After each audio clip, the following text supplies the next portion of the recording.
ഇത് പാവയ്ക്ക സാലഡാണ്.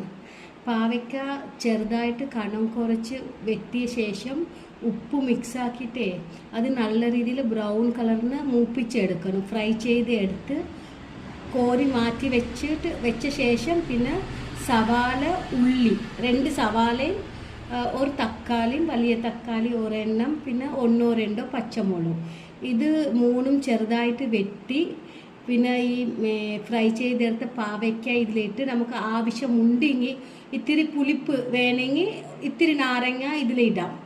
ഇഷ്ടം അത് നമ്മുടെ ഇഷ്ടത്തിന് നാരങ്ങ വേണമെങ്കിൽ ചേർത്ത് ഉപ്പും ചേർത്ത് നല്ല രീതിയിൽ മിക്സ് ആക്കി എടുത്താൽ നല്ലൊരു സാലഡ്.